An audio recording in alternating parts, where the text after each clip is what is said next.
사도신경으로 우리의 신을 하나님께 고백하겠습니다.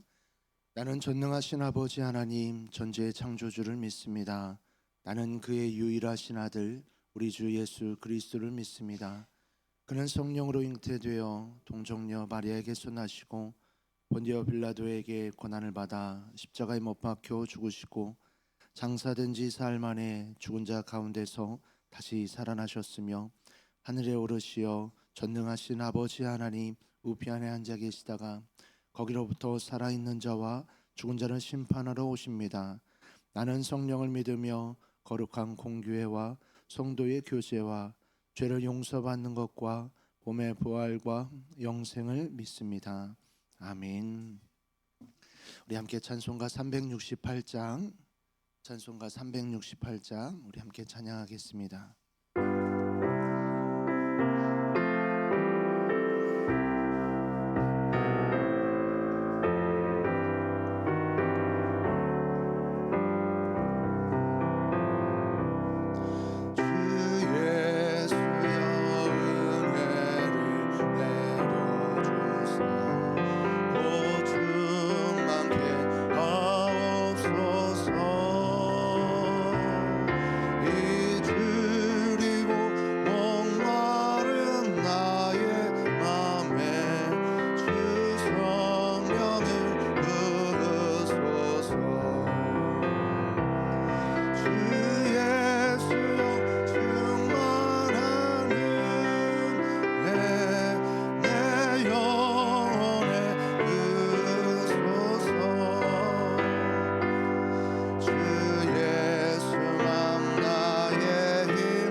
주 예수여 충만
오늘 우리에게 주시는 하나님의 말씀은 시편 81편 1절에서 16절까지 말씀입니다.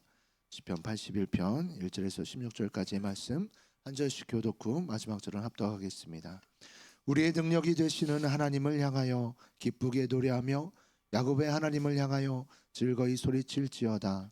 시르를 푸며 소고를 치고 아름다운 수금에 비파를 아우를지어다. 초하루와 보름과 우리의 명절에 나팔을 불지어다. 이는 이스라엘의 율례요 야곱의 하나님의 규례도라. 하나님의 애굽 땅을 치러 나아가시던 때에 요셉의 족속 중에 이를 증거로 세우셨도다. 거기서 내가 알지 못하던 말씀을 들었나이니 이르시되 내가 그의 어깨에서 짐을 벗기고 그의 손에서 광주리를 놓게 하였도다. 내가 고난 중에 부르짖음에 내가 너를 건졌고 우레소리의 은밀한 곳에서 내게 응답하며 무리바 물가에서 너를 시험하였도다. 내 백성이여 들으라. 내가 내게 증언하리라. 이스라엘이여 내게 듣기를 원하노라. 너희 중에 다른 신을 두지 말며 이방신에게 절하지 말지어다. 나는 너를 애굽 땅에서 인도하여 낸 여호와 내 하나님이니 내 입을 크게 열라. 내가 채우리라 하였으나 내 백성이 내 소리를 듣지 아니하며 이스라엘이 나를 원하지 아니하였도다. 그러므로 내가 그의 마음을 완악한 대로 버려두어 그의 임의대로 행하게 하였도다. 내 백성아 내 말을 들으라. 이스라엘아 내 도를 따르라. 그리하면 내가 속히 그들의 원수를 누르고 내 손을 돌려 그들의 대적들을 치리니 여호와를 미워하는 자는 그에게 복종하는 자일지라도 그들의 시대는 영원히 계속되리라. 또 내가 기름진 밀을 그들에게 먹이며 반석에서 나오는 꿀로 너를 만족하게 하리라 하셨도다. 아멘. 기도하겠습니다. 좋으신 아버지 하나님, 은혜를 감사합니다. 지난 간밤에도 저희들을 주님 품 안에서 편히 쉬게 해주시고 또 이 새벽에도 저희들을 주 앞에 불러주심을 감사합니다. 오늘도 저희들에게 새날 주시고 또 생명 주시고 건강 주셨는데 이 한 날도 주님과 더불어 동행하게 하시고 주를 기쁘시게 하는 한 날 되게 하여 주옵소서. 이 새벽에도 주님을 사모합니다. 말씀과 기도 가운데 저희들을 만나 주시며 주의 성령으로 충만케 하여 주옵소서. 기도의 영을 부어 주시고 마땅히 간구할 것들로 기도할 수 있게 하여 주옵소서. 주님께 감사의 예물과 또 일천번째 예물을 드립니다. 믿음으로 또 순종으로 감사함으로 드린 예물을 주님이 기뻐 받으시며 약속하신 하늘의 복과 땅의 복으로 충만하게 채워 주옵소서. 주의 은혜로 종의 가정들을 형통케 해주시며 그 자녀들을 축복하여 주옵소서. 예수님의 이름으로 축복하며 기도하옵나이다. 아멘. 이 새벽에도 주의 은혜와 축복이 함께 하시기를 축원합니다. 이 시편 81편은 이제 교훈적인 내용을 담은 그런 시입니다. 먼저 1절에서 4절까지는 이제 하나님을 예배하라라는 이런 내용이고요. 그다음에 이제 5절부터 마지막 16절까지가 이렇게 하나님을 예배해야 되는 이유에 대한 교훈적인 내용입니다. 그 5절부터 이제 16절까지를 조금 더 세분해 보면 이제 5절에서 7절까지는 하나님께서 이스라엘 백성들에게 베풀어 준 은혜를 얘기하고 있고요. 8절에서 12절까지는 이스라엘의 불순종에 대한 얘기를 해주고 있고, 그 다음에 13절에서 16절의 마지막 교훈적인 얘기를 해주는 것입니다. 이게 이제 82편 전체의 이제 구조입니다. 1절부터 4절을 좀 이해하기 위해서 5절 이하를 먼저 이해하는 것이 좋기 때문에 5절 이하부터 먼저 설명을 드리겠습니다. 5절에 보시면 하나님이 애굽 땅을 치러 나가시던 때에 그 출애굽 사건을 말하는 것이죠. 그 때에 하나님이 요셉 족속 중에서 이를 증거로 세우셨도다 할 때 이를 증거로 세우셨다는 게 1절부터 4절의 내용입니다. 이건 좀 이따 설명을 드리고요. 그때 하나님께서 이스라엘 백성들에게 말씀해 주신 거예요. 거기 보면 거기서 내가 알지 못하던 말씀을 들었다. 이 알지 못하던 말 이렇게 표현한 이유는 전에는 들어본 적이 없는 말씀이에요. 그런데 저는 이제 예수 믿기 전에는 사랑한다는 얘기를 들어보질 못했습니다. 저희 어머님이 저를 사랑하셨지만 사랑한다는 얘기는 안 해주셨어요. 그래서 이제 사춘기 때 싸우기도 했어요. 왜 엄마는 나를 사랑한다는 얘기를 안 하냐? 왜 칭찬 안 하냐? 이제 이렇게 이렇게 따지고 싸웠었는데 제가 교회에 오니까 사랑한다는 얘기를 많이 하는 거예요. 그게 낯선 거예요. 그게 어색합니다. 그런 표현입니다. 내가 알지 못하던 말씀이라는 얘기는 내가 전에는 들어보지 못했던 그런 얘기를 이제 이 출애굽 사건 통해서 듣게 된 것입니다. 이제 그게 뭐냐면은 6절에 이르시되 하고 이제 직접 합법으로 하나님이 말씀하시는 것처럼 표현을 합니다. 거기 보면은 내가는 하나님입니다. 내가 그의 어깨에서 짐을 벗기고 그의 손에서 광주리를 놓게 하였다. 출애굽 사건이죠.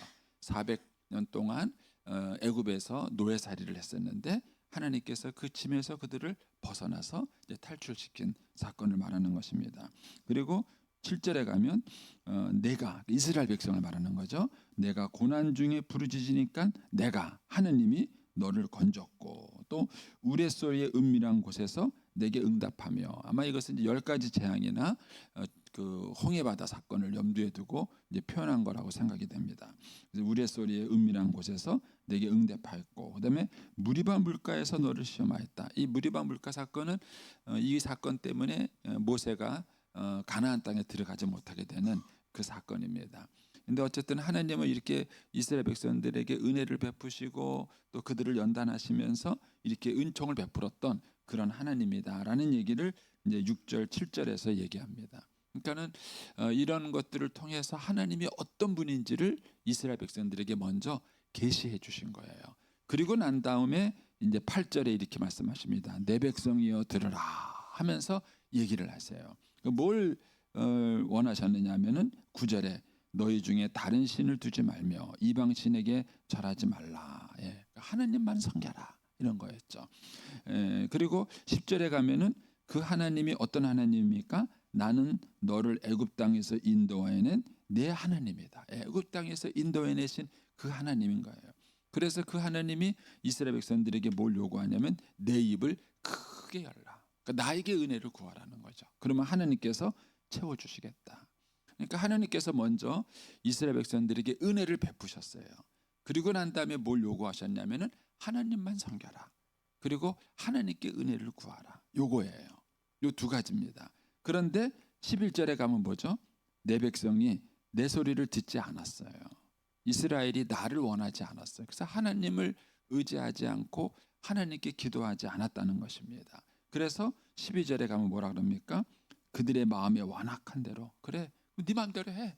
네가 하고 싶은 대로 살아. 이렇게 해서 그들이 마음대로 행하게 했다는 것입니다. 그러니까 이스라엘의 불순종 사건을 요약을 한 것이죠. 여기서 이제 우리가 하나님께서 우리에게 역사하시고 원하시는 것을 알 수 있습니다. 먼저 하나님은 우리에게 은혜를 베푸셔요. 그래서 무조건 믿으라 그러지 않습니다. 반드시 은혜를 베풉니다. 그래서 여러분들 신앙생활 해보시면은 초신자 때 기도응답 많이 된 거 아세요? 한번 가만히 떠올려 보세요. 초신자 시절에 기도응답 많이 됐습니다. 그래서 이제 믿는 사람들 가운데 보면은 기도응답의 경험이 없는 분은 없어요. 다 하나님께 기도해서 응답받은 경험이 있는데 주로 그 기도응답이 초신자 시절에 많아요. 근데 신앙생활을 조금 하고 나면은 기도응답이 잘 안 된다는 사실 아세요? 아직 모르셔요? 항상 기도응답이 잘 되세요. 신앙생활이 조금 넘어가고 나면 하나님께서 이전만큼 기도응답을 자주 해주지 않습니다. 이유가 있습니다. 초창기에는 하나님께서 하나님이 어떤 분인지를 우리에게 알려주시는 거예요. 그러니까는 기도응답도 잘하시고 또 은혜도 많이 봐주시고 이렇게 해요. 그리고 난 다음에 하나님이 어떤 분인지를 알았으면 그 다음에 하나님이 우리에게 믿음을 요구합니다. 이만큼 내가 너희한테 베풀었고 이만큼 내가 나를 너희한테 알려줬으니까 이제는 네가 나를 믿으라는 거예요. 그래서 신앙생활 한 중반쯤 넘어가면은요 이전만큼 기도응답이 잘 안 돼요. 하나님이 안 계신 게 아니라 우리의 믿음을 달아보시는 거예요. 너 그래도 하나님을 믿는가? 그래도 하나님을 신뢰하는가에 대한 것입니다. 그래서 이스라엘 백성들에게도 동일했습니다. 하나님이 먼저 은혜를 베푸셔요. 그들에게 은혜를 베푸시고 하나님을 믿을 만한 충분한 근거를 주십니다. 그게 출애굽 사건이고 10가지 재앙이고 홍해바다 사건이고 그런 사건들이에요. 그런 쭉 사건에서 하나님이 일방적으로 막 은혜를 베푸셨어요. 그리고 난 다음에는 하나님이 이번에는 이스라엘 백성들에게 믿음을 요구하신 겁니다. 근데 그게 두 가지예요. 하나는 뭐냐면 하나님 외에 다른 신을 섬기지 않는 거죠. 그러니까 하나님이 최고 우선순위인 거예요. 여러분들은 하나님 외에 다른 신을 안 섬기시나요? 자신 없으세요? 이 원리가 신앙생활에 굉장히 중요합니다. 제가 이제 저희 아내랑 있으면서 떡 사건 말한 거 기억나시죠? 예. 이제 그 사건이 저한테는 굉장히 전환점이 되는 사건이었습니다. 그러니까 아내가 결혼하고 5년 동안에 정말 묵묵히 순종했습니다. 한마디 막. 근데 그때 시집살이를 엄청 살았어요. 예. 그 5년 동안 어머님하고 하는 5년 동안 아내가 시집살이를 엄청 살았어요. 근데도 아내가 한 번도 어머님하고 싸워본 적도 없고 저한테는 하소연했어요. 저한테는 힘들다는 얘기를 했지만은 어쨌든 어머니하고 부딪혀 본 적이 없고 이렇게 쭉 살았어요. 그런데 제 아내 말에 의하면은 희망이 안 보이더래요. 그래서 하나님께 기도했대요. 하나님 여기서 벗어나게 해주세요. 그 기도 응답이 돼서 제가 경상도로 간 겁니다. 아내가 그렇게 기도 안 했으면 멀리 안 갔을 텐데 저희 어머님하고 멀리 이게 뚝 떨어질 수 있는 곳으로 이제 제 임지가 결정이 돼서 제가 이제 경상도로 간 거예요. 예. 그랬는데 그 경상도에 가자마자 저희 어머님이 떡을 하자 그러니까 우리 아내가 힘들었던 거예요. 그리고 이제 저한테 떡을 하지 못한다고 말했던 것이 그거였어요. 5년 동안 자기가 모든 거를 남편한테 맞추고 살아보니까 그런 생각이 드는 거예요. 그럼 나는 뭐지? 내 인생은 뭐지? 이런 생각이 든 거예요. 내가 이 집에 시집 온 이유가 뭐야? 내가 소위 말하는 식모로 온 건가? 내가 식모로 이 집에 시집 온 건가?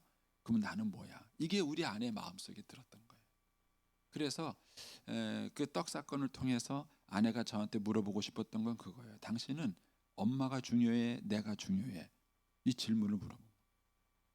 그럼 저처럼 홀어머니의 외아들은 뭐라고 답변해야 될까요? 엄마가 중요합니까? 아내가 중요합니까? 우리 어머님들 대답을 해보세요. 예? 예? 엄마가 중요합니까? 아내가 중요합니까? 한 여자들 이상해. 왜 이렇게 고민스럽게 만드나 몰라.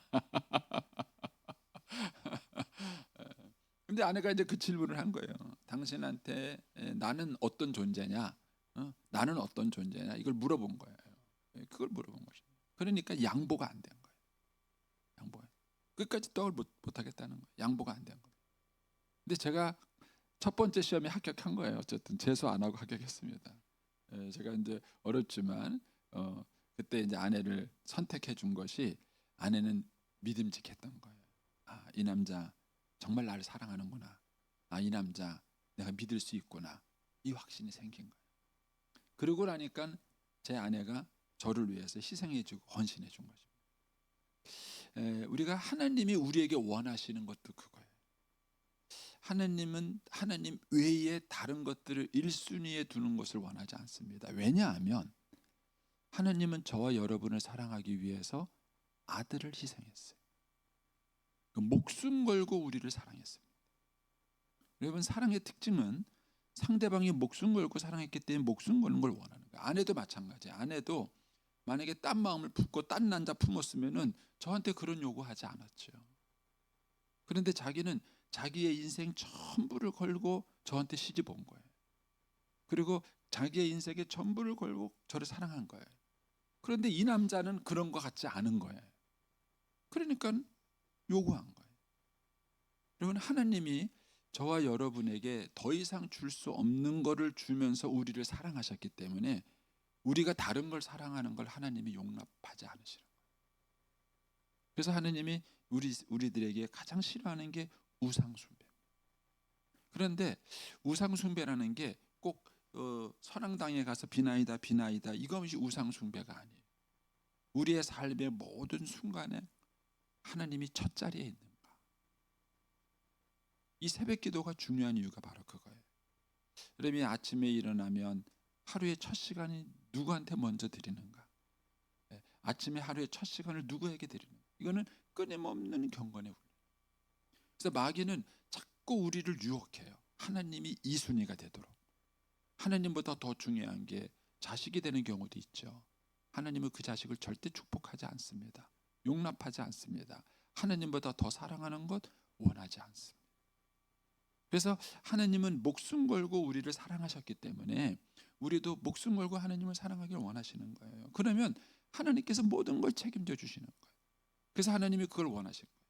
나 외에 다른 신을 섬기지 마라. 이걸 말한 거예요. 두 번째는 뭐냐 하면은 하나님은 우리를 공급하시겠다는 거예요. 여러분 생각해 보세요. 우리 아들이 제가 얘기했잖아요. 군대 가기 전에 5개월 시간이 있을 때 어느 날 아빠 또 놀러 갔다 올게요. 그러니까 어디 놀러 간다는 거예요. 누구랑? 그러니까 PC방 아저씨랑 간다는 거예요. 제가 너무 충격을 받은 거예요. 야, PC방 아저씨하고 왜 가냐? 그러니까는 아빠는 바쁘잖아요. 그 말에 제가 너무 충격을 받은 거예요. 그러면 제가 아들을 사랑하는데 저희 아들이 나하고 안 놀러 가고 PC방 아저씨랑 놀러 가고 용돈을 이웃집 아저씨한테 타고 그러면은 제가 기분이 좋겠습니까? 아빠한테 용돈을 달라 그러고 아빠랑 놀러 가자 그러고 아빠를 의지해 신나는 것이죠. 여러분 기도가 중요한 이유가 그거예요. 우리가 하나님께 무엇을 구하는 것은요, 하나님을 믿는다는 얘기고 하나님을 신뢰한다는 얘기예요. 그런데 우리는 기도가 항상 제가 목회를 해보니까는요, 기도가 1순위가 아니에요. 여러분 삶에 어려움을 당하면 누구 먼저 쫓아가죠? 사람을 쫓아갑니다. 여러분의 방법대로 해요. 그리고 하다가 막히면 마지막에 오는 게 하나님이에요. 그렇지 않으신가요? 여러분들이 하나님을 가장 먼저 찾아오시나요? 이 하나님이 이걸 싫어하시는 거예요. 그러니까는 하나님이 첫 번째 의지의 대상이 아니라 다른 걸 먼저 하다가 안 되니까 마지막 판에 하나님께 와서 하나님 살려주세요 이렇게 하는 거예요. 그러니까 하나님이 원하시는 것은 우리가 하나님을 신뢰하고 의지하고 하나님이 공급자가 되기를 바라시는 거예요. 그런데 이스라엘 백성들이 안 그랬다는 거예요. 거기서 다시 한번 10절 말씀을 보세요. 보시면 나는 너를 애굽 땅에서 인도하여낸 내 하나님 여호와예요. 너를 사랑하는 하나님이에요. 너를 구원했던 하나님이에요. 그래서 뭐라 그러냐면 내 입을 크게 열라. 너 뭐가 필요한 게 있으면 나한테 와서 얘기해라. 이렇게 얘기한 거예요. 그런데 11절에 내 백성이 내 소리를 듣지 않았다. 이것이 이스라엘 백성들이 보여줬던 모습이에요. 이것 때문에 그들이 완악해진 거고 결국 가나안 땅에 못 들어간 거예요. 그래서 12절에 그러므로 내가 그의 마음에 완악한 대로 내버렸다. 그래? 니들 멋대로 살고 싶어? 그럼 네 마음대로 살아 하고 내버려둔 사건이 그들이 가나안 땅에 들어가지 못한 거라는 것입니다. 그래서 13절에 가서 이렇게 말하라는 거예요. 내 백성아 내 말을 들으라. 조금 더 부연 설명하면 내 백성아 너희 조상들은 그랬지만 너희들은 내 말을 들으라. 이런 거예요. 너희들은 내 말을 들으라. 그리고 이스라엘 도를 따르라. 그래야면은 14절에 뭡니까? 그리하면 이거예요. 그리하면 내가 너의 원수를 누르고 내를 돌려 그의 대적들을 칠 것이다. 하나님께서 우리를 지켜주시고 보호해 주실 거라는 거예요. 그런데도 불구하고 우리가 전심으로 하나님을 의지하지 않는다는 것입니다. 이런 내용을 담고 1절로 가보겠습니다. 1절에 가면은 이렇게 표현합니다. 하나님을 우리의 능력 되시는 하나님 이렇게 표현하는 거예요. 하나님이 어떤 분이냐? 내 능력이 되고 내 삶의 소망이 되시는 하나님인 거예요. 그리고 또 그 하나님을 뭐라 합니까? 야곱의 하나님. 야곱의 하나님이 어떤 하나님이에요? 이게 이스라엘의 하나님이라는 뜻이고 야곱은 어떤 사람이었습니까? 철저하게 인본주의적인 사람이었어요. 근데 그런 야곱을 하나님께서 환도뼈를 꺾으면서까지 굴복시켜서 그를 축복하셨던 하나님인 거예요. 그거를 담는 것입니다. 우리의 능력이 되시는 하나님을 향하여 야곱의 하나님을 향하여 이렇게 말하는 거예요. 그러니까 우리를 사랑하시고 축복하시는 그 하나님을 향하여 기쁘게 노래하고 즐거이 소리를 치고 그 다음에 2절에 가면은 시를 읊고 소고를 치고 아름다운 수금의 비파를 아우르고 결국 예배를 말하는 것인데 이 얘기는 하나님 외에 다른 신을 섬기지 말라라는 말에 응하는 거예요. 그리고 이 하나님께 기도하며 의지하는 것을 말하는 것이 예배인 것입니다. 바로 이런 내용을 담고 너희가 하나님을 예배하라 이렇게 말을 합니다. 그리고 3절에 가면은 2절이 예배의 방법이라면 3절은 예배의 시간인 거예요. 초하루. 요즘 우리로 말하면 월상 예배입니다. 월상 예배. 보름. 이거는 이제 보름이라는 표현보다는 우리말 성경에서는 정해진 때라고 번역했는데 하느님이 정한 절기를 말하는 것입니다. 그리고 우리의 명절에 나팔을 불지어라라는 얘기는 모여서 예배하라는 겁니다. 그러니까는 하나님이 이스라엘 백성들에게 요구하신 것은 뭐냐면은 하나님 중심의 예배를 삶을 살아가는 거예요. 하나님을 의지하는 삶을 살아가는 거예요. 이것이 4절에 가면 뭐라고 말합니까? 이는 이렇게 하는 것이 이스라엘의 율례고 야곱의 하나님의 규례다. 이렇게 말하는 거죠. 그리고 5절에 가면은 바로 애굽 땅을 칠 때에 이를 증거로 세우셨다. 이렇게 말을 하는 것입니다. 그럼 이제 이 시편이 이해가 되시죠? 예. 그래서 저와 여러분의 삶 속에서 중요한 것은 뭐냐면은 마귀는 자꾸 하나님을 이순위로 두게 만드는 거예요. 이순위. 예. 다시 이제 결혼으로 비유를 하면은요.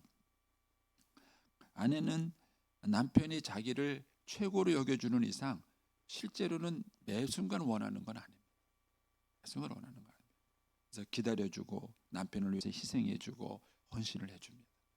근데 어느 날 남편이 변해가지고 눈이 딴 데로 가면요. 그러면 용납이 안 되는 것이죠. 용납이 안 되는 것이죠. 그런데 우리는 그런 유혹을 받는 거예요. 그래서 사랑을 가꿔야 됩니다. 그래서 내 삶의 소중한 시간을 저는 아내에게 줍니다. 내 삶의 중요한 것을 아내에게 투자합니다. 왜냐하면 내 보물이 있는 곳에 내 마음이 있기 때문에. 이 원리예요. 그래서 사랑하는 아내에게 내 삶의 귀중한 것과 내 삶의 소중한 것을 주는 거예요. 딴짓하지 않게끔. 하나님도 그걸 원하시는 거예요. 그게 바로 예배인 것입니다. 그래서 이 시편 81편은 하나님이 정한 절기의 시기에 하나님을 예배해서 우리가 하나님 중심으로 살아가면 하나님께서 우리를 응답하시고 축복하시고 책임져 주시겠다는 것이 이 시편 81편인 것입니다. 저와 여러분이 이것을 거울 삼아서 우리의 마음이 딴 데로 향하지 않고 하나님 중심으로 살아가는 삶이 되시기를 축복합니다. 기도하겠습니다.